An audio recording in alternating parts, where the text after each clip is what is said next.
Welcome to Indefinable Magic. Random thoughts turned into meandering monologues prompted by a television programme that some people probably think about a little too much. Written and presented by me, Toby Haydock.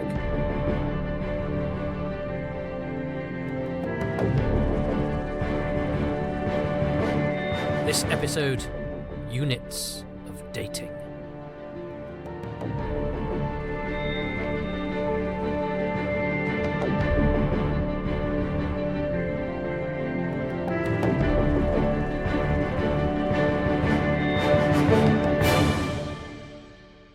I love humans, always seeing patterns in things that aren't there.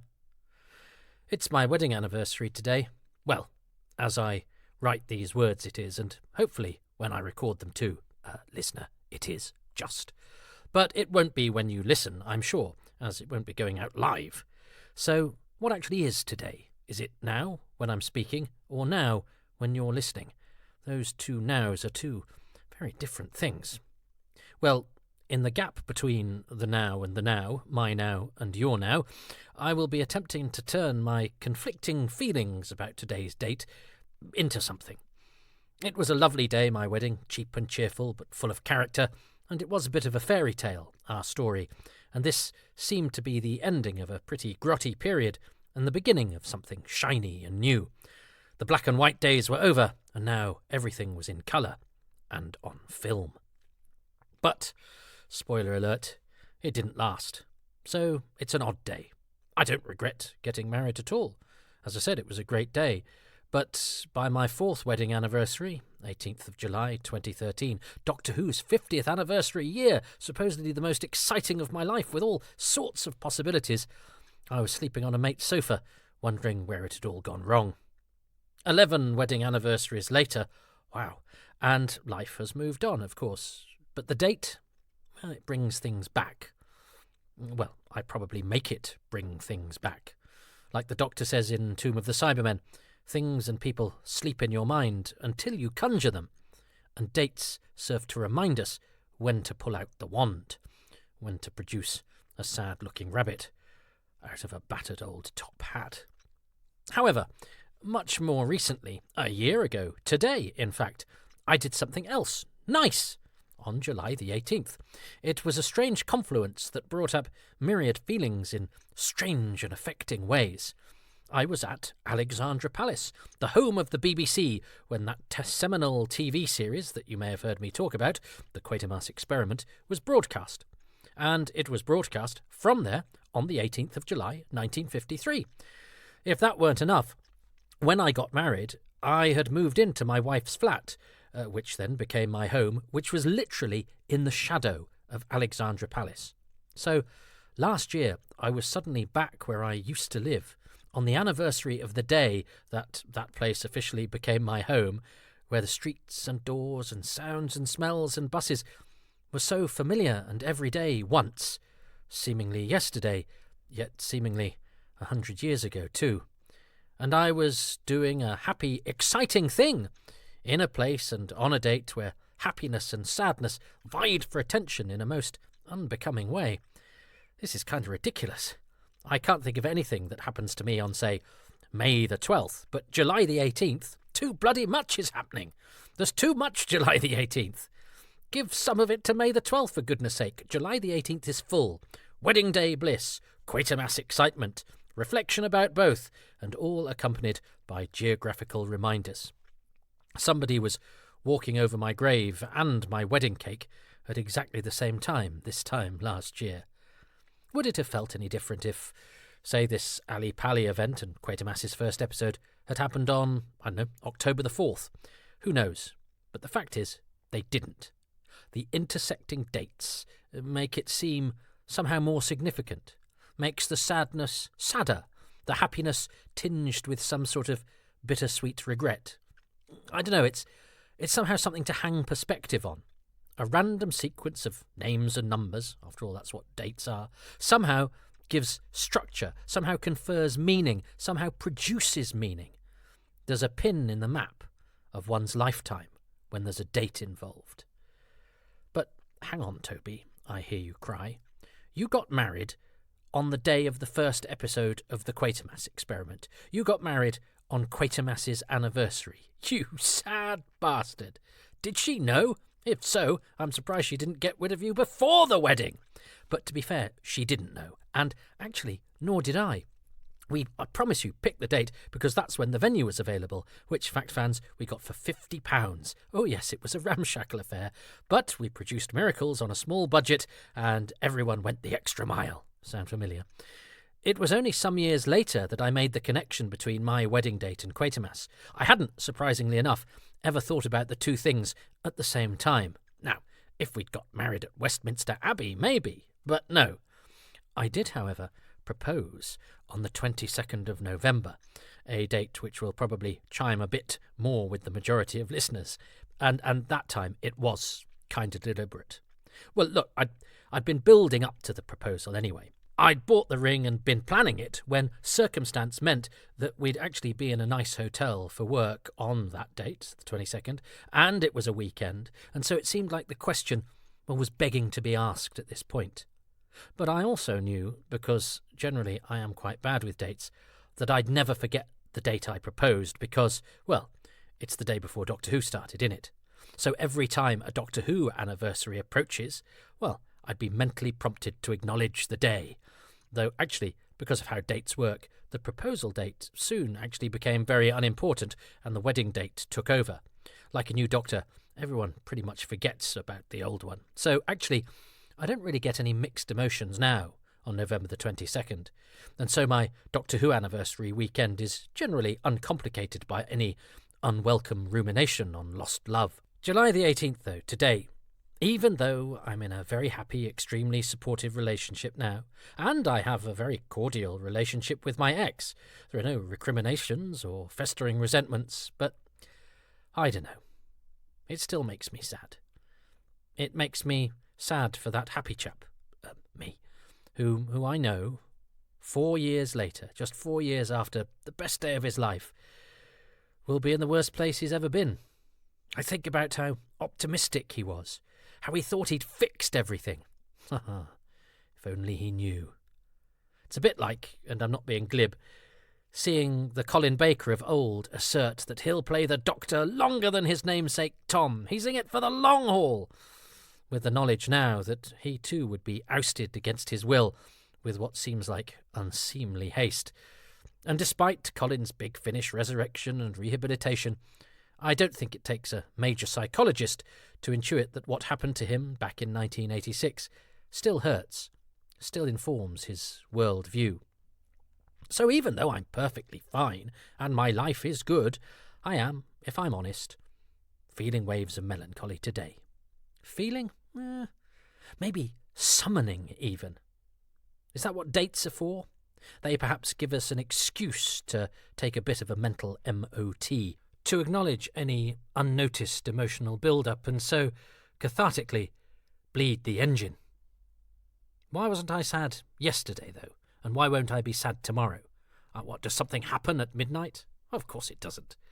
But because they're markers, dates make us see patterns, I suppose.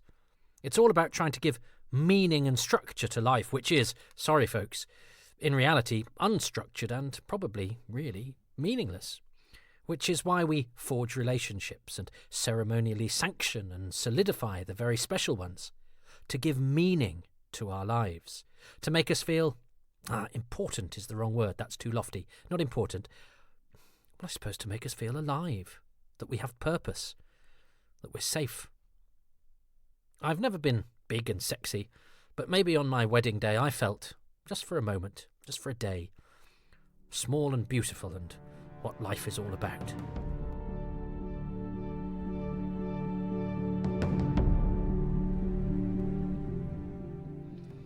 Of course, November the 23rd is probably the first date a Doctor Who fan remembers.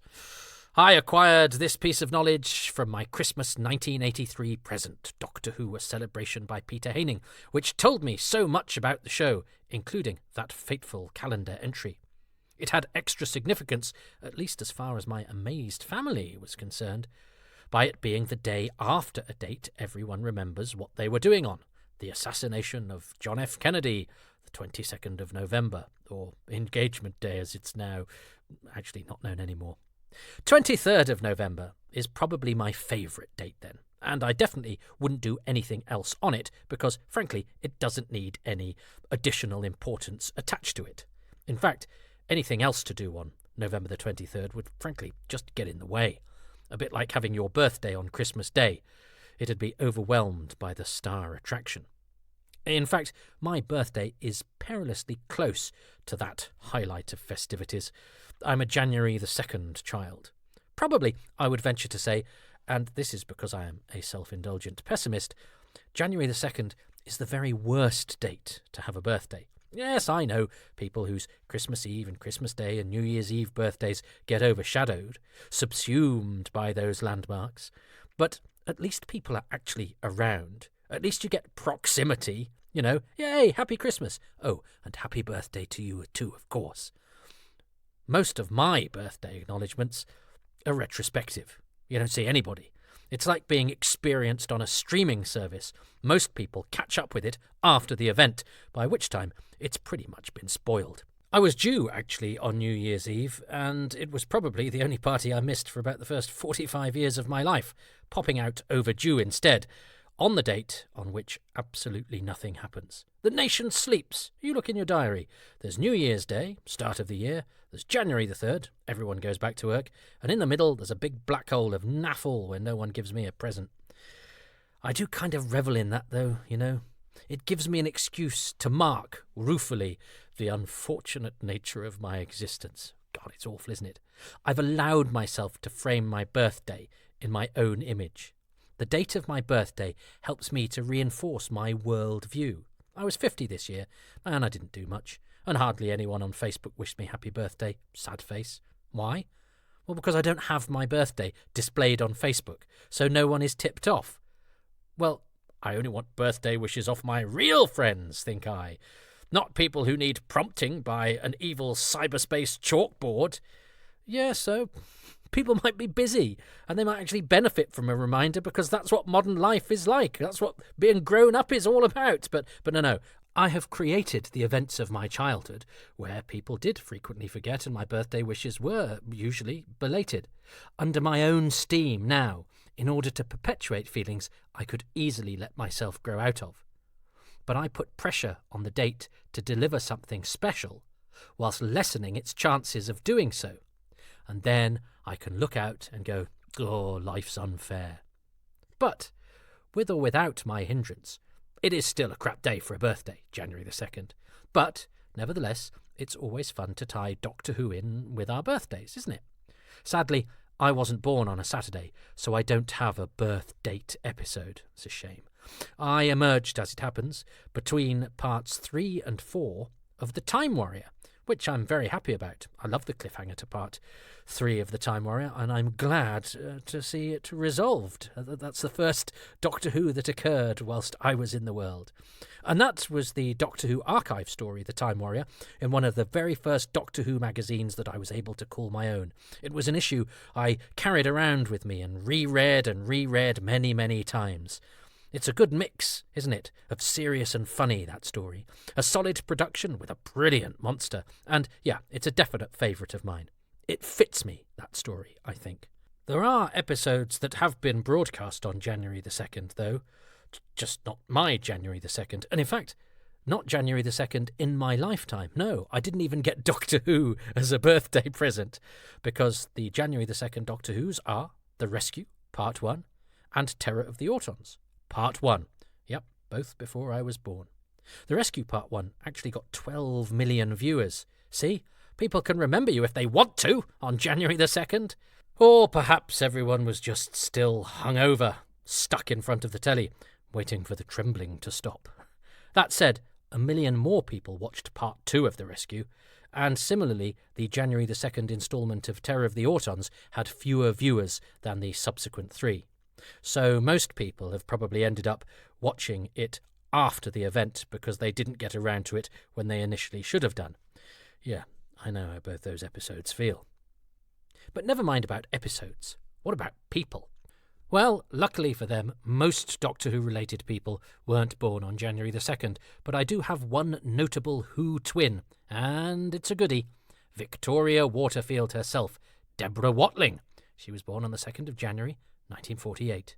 Nice to have a regular character with a famously hefty set of lungs to help me blow out the candles. Other than that, though, it's slim pickings. The only other person from your actual Doctor Who to be mulling over the injustice of being given one present which will do for both Christmas and your birthday, because, they're so close together. Yes, people do this a lot, and it's awful, is David Gyasi, an actor who has gone on to have an amazing career since he appeared in Asylum of the Daleks. According to Wikipedia, the Doctor's wife, Saran Jones, was also a January the 2nder. So, of course, when she kindly agreed to be interviewed by me for my podcast, that was my opening question. A chance to bond, to share some experience, to get off to a flying simpatico start. Except she was utterly baffled by the suggestion because Wikipedia was completely wrong and she is actually a 27th of Augusta. Still, at least I've done my little bit to aid the correction of an incorrect area of cyberspace. Her Wikipedia entry is now accurate, and that might end up being the only lasting impression I make on the world. So anyway, January, the month formerly known as Saran Jones's birthday month. January means I have always felt a little bit of kinship with the first Doctor, William Hartnell, because he was born on the 8th of January. I mean, why should I feel kinship? It's not the same date as me. It's not even a day either side. But it's close enough. Well, it was close enough when I was a kid, when there wasn't much access to this sort of information, and you had to take what you could get. Being here or thereabout made me feel at least in the vicinity of relevance, the ballpark of connectedness. He was the first birthday I knew, the first Who-related one anyway. And he shared it with another icon, as it happens, very beloved of a friend of mine, and so that was a nice connection. Elvis Presley. Yep, two amazing cultural icons that couldn't be more different. Elvis Presley and William Hartnell, sharing the same birthday. Elvis Presley, dear listener, is best known for being mentioned in Time and the Rani, but in his day was pretty big in the world of popular music and a not inconsiderable purveyor of jiggy dancing. David Bowie, like Doctor Who, famous for a bit of space oddity, is also a January the 8th, so that's not a bad one to have. Well, unless you're Libri from the Ark in Space, or Cockerill from Frontios, as they do, I'm sure, get rather ignored at the showbiz birthday party held for them and that rather more famous triumvirate. It's a nice little trivial factoid, though, that if Ron Moody had accepted the offer to play the third Doctor instead of John Pertwee, then 2 of the first 3 Doctors would have shared the same birthday, as Moody is also an octojanuaire. I just made that phrase up as I'd run out of ways to say 8th of January, but I rather liked it. There are other Doctor Who dates that stick out to me. August the 20th is a great one.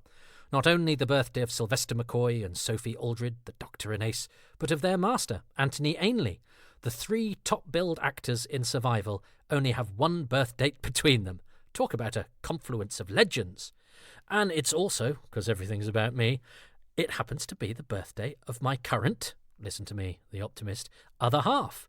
And just so that my other love, Quatermass, gets a look in too, as he must on all the important dates, Andre Morell, who played the Professor in the TV Quatermass and the Pit, as well as bringing distinguished thespian skill to Doctor Who's The Massacre, is also a 20th of August birthday boy.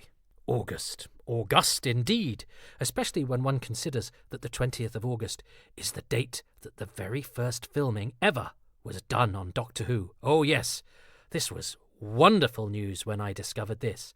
My other half, you're telling me my other half shares her birthday with the very first moments the title sequence tests put to film especially for the purposes of broadcast Doctor Who.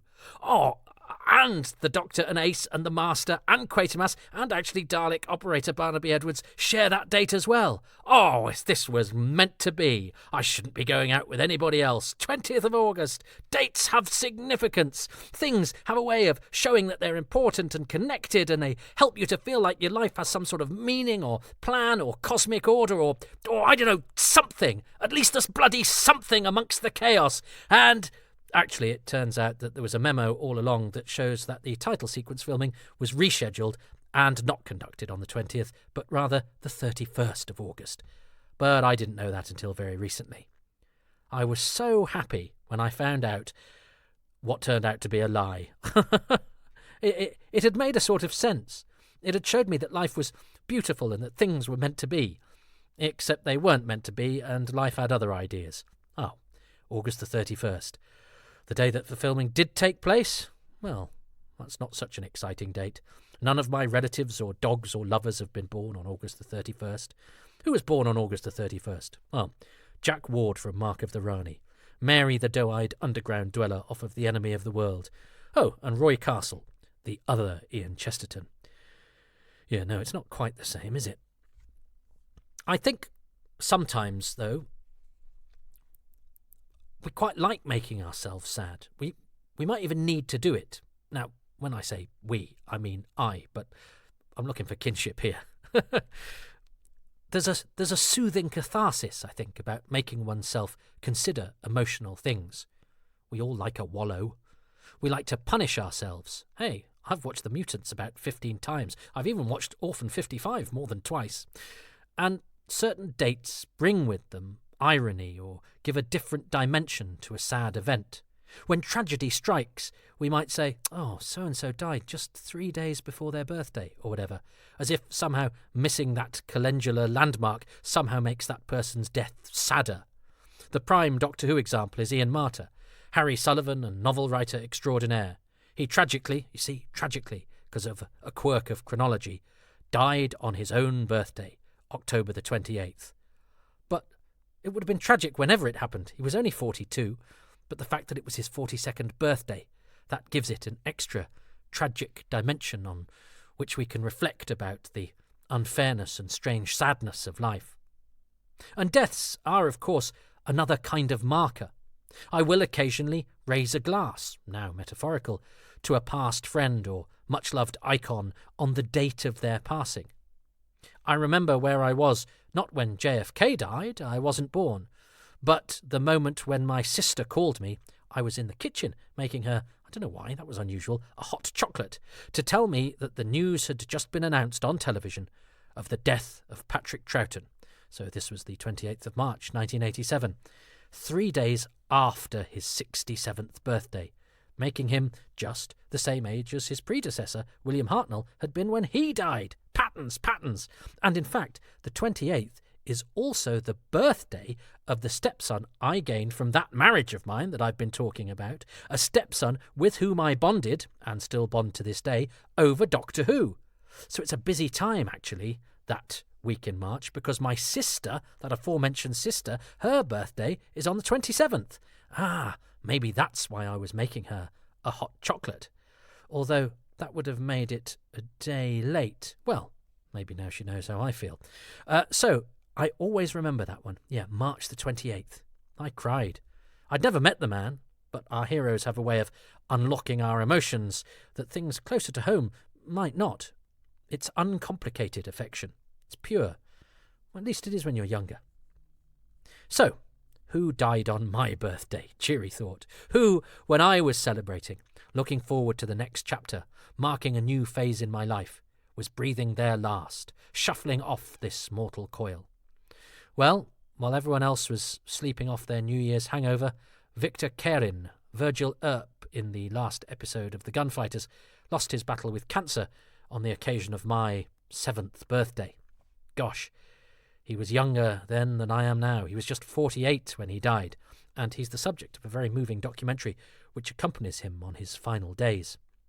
It's very sad, although I suppose he was at least spared being bothered by me later rat-tat-tatting on his door for anecdotes when I became what could loosely be described as a grown-up. The mighty John Woodnutt, Hibbert, the Draconian Emperor, Broton, Sauron, one of Doctor Who's mightiest guest turns, took his last bow when I turned 32. Do you know what? I've no idea what I was doing on my 32nd birthday, but I know that John Woodnutt died on it. I know more about him that day than me, which, frankly, is fair enough. I've never met him, but I love him. I do. These people mean so much to me because they've brightened up my life and they continue to fascinate me. So giving them a nod on the apposite occasions, well, I think that's quite right.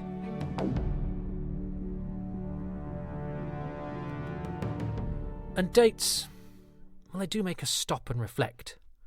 They're markers allowing us to be happy or sad, and sometimes they give us an excuse to do something good or bad.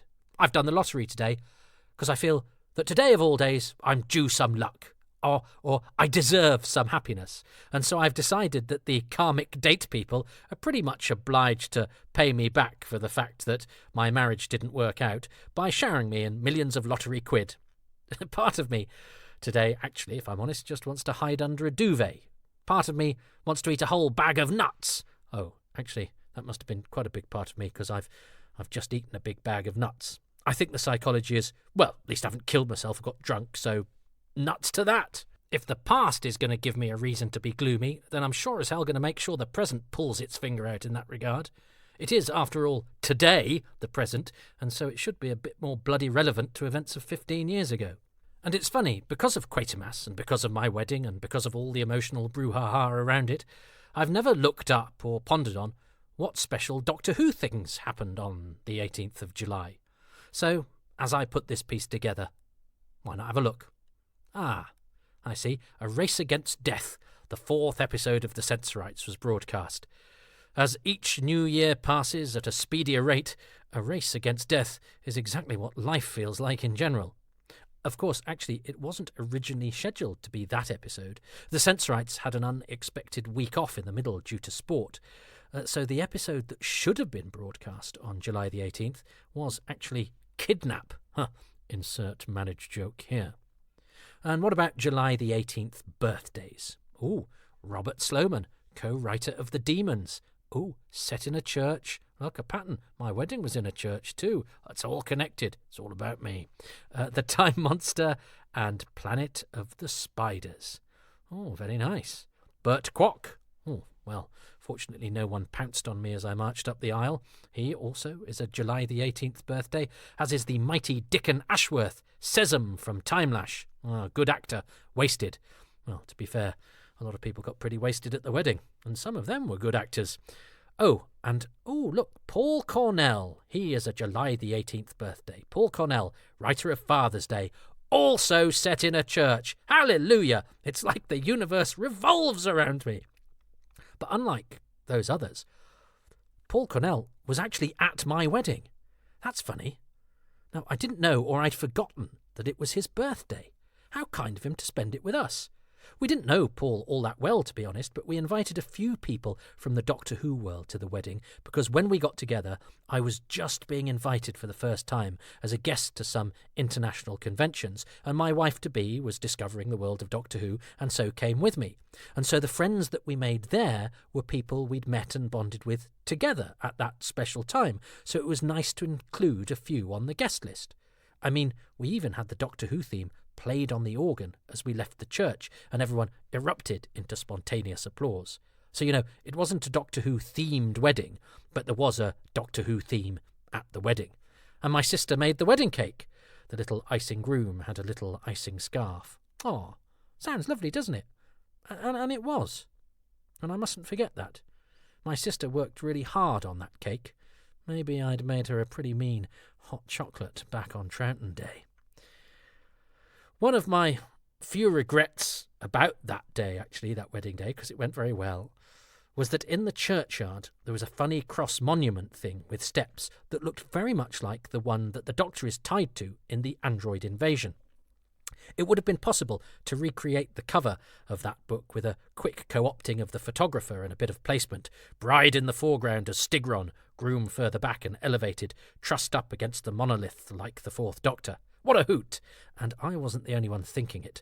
Wedding guest Simon Guerrier, Doctor Who scribe and all-round cheery geek, made the suggestion just as I was eyeing it up. I knew we'd been right to invite some of these people. But then things happened and the day went on, and I was getting married, for God's sake. Not everything has to be about Doctor Who. Later on, though, when looking through the pictures, I did rue the absence of an Android Invasion cover recreation. It would only have taken a minute, but the picture would have lasted forever. Or at least longer than the marriage. Yeah, thanks. But so many happy memories that day. and everyone afterwards said what a great time they'd had. It was daft and fun and inexpensive and full of lovely people. See, it doesn't matter what's happened since, and there were some hard, sometimes acrimonious and devastating occurrences on the way out of that relationship. But that moment, those friends, that day, that was a good day. And it's nice to remember it how it was. Nothing should take away from that. It'd be like not enjoying watching Genesis of the Daleks because you know that Meglos happens a few years later. Talking of the Fourth Doctor, I've just on a whim looked up when I first watched Doctor Who, what that fateful date was, because I know it was the first episode of The Invisible Enemy, and I know it was a repeat.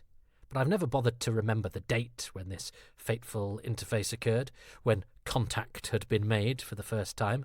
As it turns out, it's not that far away from today. It's just 5 days ago, 13th of July. The proximity actually means nothing. I mean, it's not even neat, but I don't know. The fact that it's close feels like it's sort of related. It feels like it was worth me looking it up. You know, I mean, it could have been on May the 12th, when it would have meant nothing. But no, it was still this week. And, oh, hang on. Never mind contact has been made, the catchphrase of The Invisible Enemy.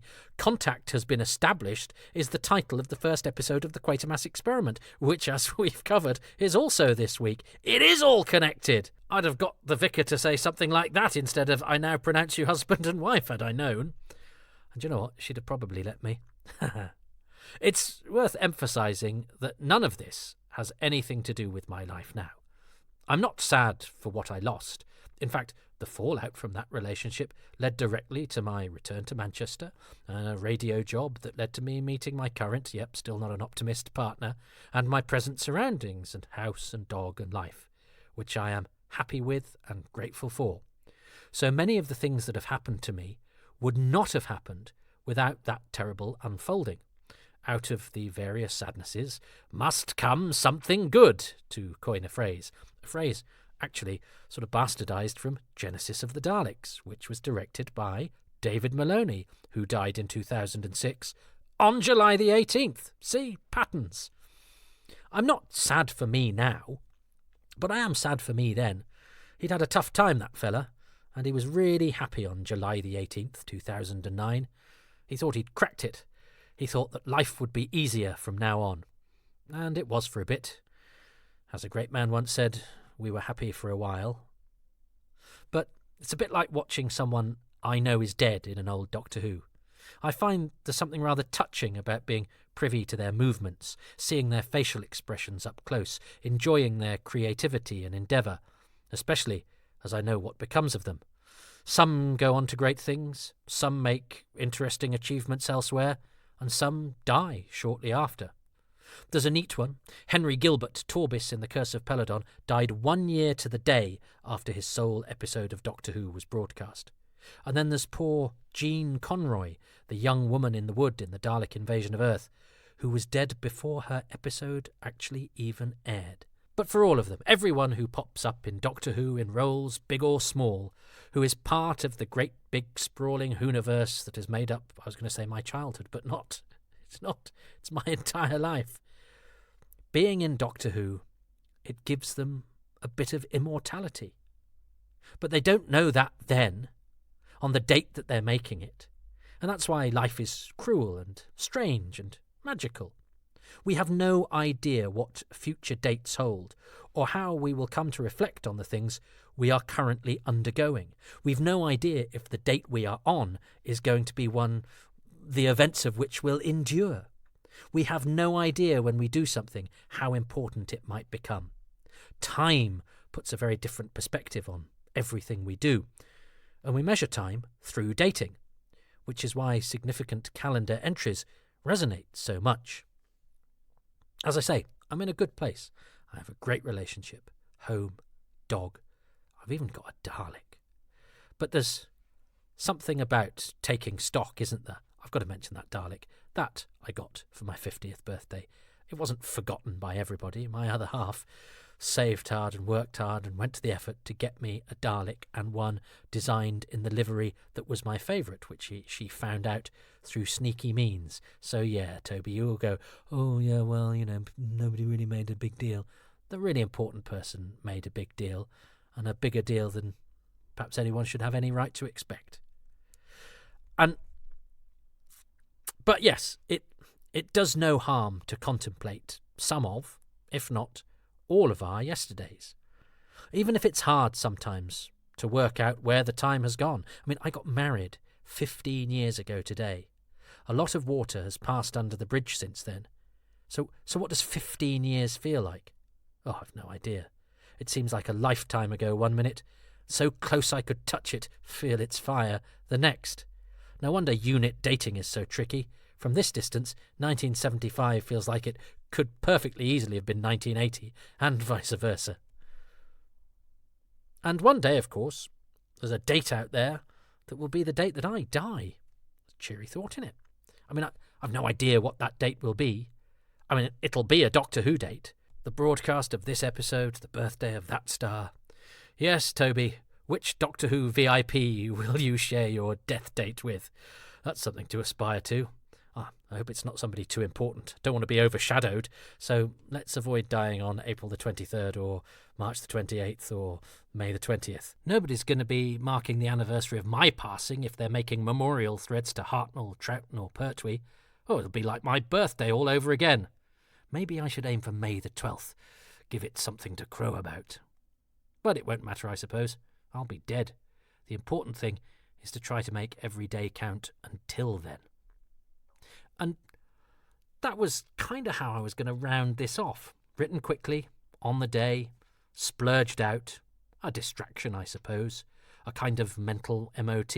Cathartic, maybe. The odd joke and facts thrown in for your entertainment, but not very satisfactory.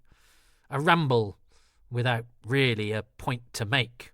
I didn't know what point I was coming here to make. But just as I was mulling over this, between the now of writing and the now of recording, I was idly flicking through Twitter, only to see my friend Simon Guerrier, yes, he of "It's like the Android invasion, we should do a photo," tweeting. Yep, Simon was tweeting. And what was he tweeting about? Well, he was tweeting about the fact that 20 years ago today, yep, July the 18th, 2004, and I swear I didn't know this, filming started on the 21st century revival of Doctor Who. I mean, what? You're kidding. Look, I knew the show started again on the 26th of March 2005. Oh, hang on. But that's the week of Patrick Troughton's birth and death, isn't it? That's my sister's and actually my stepson's birthday week as well. And the week that the best hot chocolate in the history of the world ever was made. More patterns that aren't really patterns but feel like they might be because of dates and numbers and proximity and things. Yeah, because Troughton was born on the 25th. He died on the 28th. My stepson's birthday is the 28th. My sister's birthday is the 27th. So we got 25th, 27th, 28th. The 26th had nothing. But it's when Doctor Who's relaunched. What a run! 25th, 28th of March. All about Doctor Who. And kind of me, because it's all about me. But as I say, I knew about the 26th of March, although I hadn't made all those very self-indulgent connections I've just made. But I hadn't really thought about, when it started filming. The broadcast date is the kind of one where it happens. But starting filming, that's definitely a landmark. And it had to be, didn't it? It just had to be. July the 18th. Quatermass Day. Wedding anniversary day. Day of days. Well, it turns out it's Doctor Who Day too. Pigs might fly. Well, I mean, they did. And the space pig scene was actually among those very first shot on that day. So until a memo turns up, ruining it and proving otherwise, I've managed to somehow have a weird kind of Doctor Who connection on today of all days. I mean, I know really it's not all about me, and yet Doctor Who has a habit of giving my life a sort of shape and making it, well, all about me. But it's not just me. It's you as well. It's a show of so many landmarks and occurrences that I'm sure you can map your life to it too, to create ironies and perspectives and contrasts and those weird coincidences that make life interesting. Doctor Who just moves in mysterious ways and somehow makes me feel part of something. And throughout my life, as everyone has, I've had some pretty big losses, some enormously painful experiences, and I've discovered, as we all do, I know, that happiness doesn't always last. But no matter what the date is, Doctor Who somehow contrives to get a look in. It's always there, making its presence felt, making me feel connected. And, I didn't know what I was doing when I was writing this. I was trying to just make something productive about the ruminations I was feeling. I had no idea that in the end of it I'd discover a Doctor Who fact that would tie it all together. I promise you. But that's because whatever day it is, Doctor Who never lets me down, which is why it will never truly end. There will be no date on which we can say Doctor Who finished for good. No date can be sullied by such a moment, because even if it stops being made, well, we know it can come back. There will not be a date that can be Doctor Who's last. Which means, of course, I'll always have it. Till death do us part.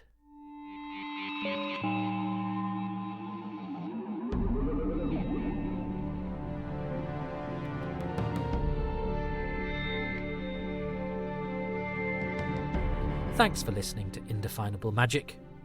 This episode, Units of Dating, was written in a hurry and presented in a flurry by me, Toby Haydock.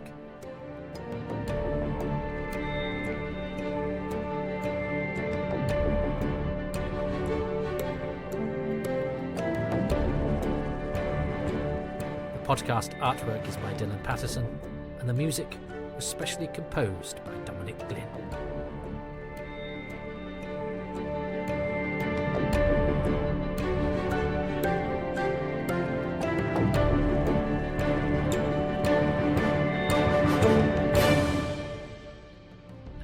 I'm grateful to the patrons who make these podcasts possible, and they include David Spencer, Matthew Speddings, Joey Stephen, David Spofford, Chris Stokes, Adam Stone, Mark Swan, Matthew Tate, Dr. Gary Thomas, Richard Thomas, Jason Thompson, Sabrina Terabassi, David Trainier, Sidney Truitt, Jim Trenowden, Fanman Sang, John Turner, Lee Wakeley, Gary Wales, Jeff Walker, Steve Walker, Alistair Wallace, Craig Wallace, Gavin Ware, Peter Ware, Stephen Waters, Kevin West, Rich Wiggins, David James Wilson, Chris Williams, Mr. Withit, Stephen Vitowski, Lee Wood, David Workman, Alan W. Wright, and Mark Wright.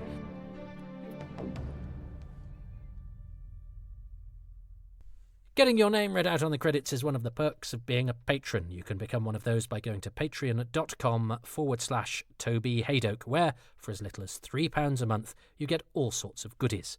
Advance releases of all of the Toby Haydock's Time Travels podcasts, about 6 months ahead, usually for Happy Times and Places, a couple of episodes ahead for Too Much Information, and maybe a month, 6 weeks or so ahead for Indefinable Magic, unless they're ones that are related to the most recent episodes where they're a bit more imminent. But you're generally pretty ahead of the game, and all of the content is available at the lowest tier at Patreon, which is £3 a month. You even get a 10% discount on that, and indeed any tier if you sign up for a year in one go.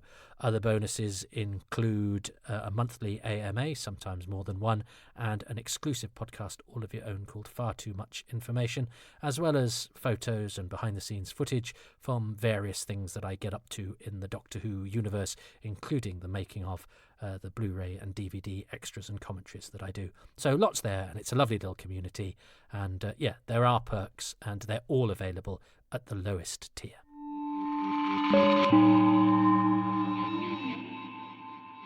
I'm also on social media. On Twitter, there's @Haydock Podcasts, which is everything to do with these podcasts. But if you're interested about the other stuff that I do, the odd television appearance, the various non-Doctor Who things, various writings of obituaries and things like that, as well as my full-time career, which is as a stand-up comedian. I perform generally now mostly in Manchester, but I travel about if I feel so inclined. But I'm a regular at a Manchester comedy club called Excess Malarkey, which is every Tuesday. That has its own Twitter feed, @Excess Malarkey, which actually got killed by Twitter because of some sort of cyberspace admin implosion. So Excess Malarkey sadly has gone from having about 7,000 followers to about half a dozen. So do follow Excess Malarkey, because it's a lovely comedy club, critically acclaimed, and we sell pretty heftily every Tuesday because we put on really good acts. And there's more about that on my own personal Twitter feed at Toby Haydoke, which has got all my comedy stuff on as well, and on Instagram at toby.haydoke, where I put videos up, sometimes of comedy stuff, sometimes of Doctor Who stuff, and I have my own Facebook page as well, Toby Haydoke.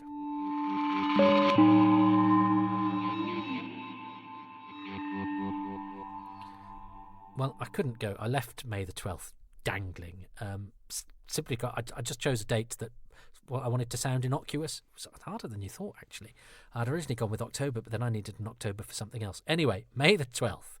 And I couldn't do an early May because my son's birthday and my brother's birthday, they're only a day apart. Anyway, you don't need to get into why I chose, but I chose May the 12th.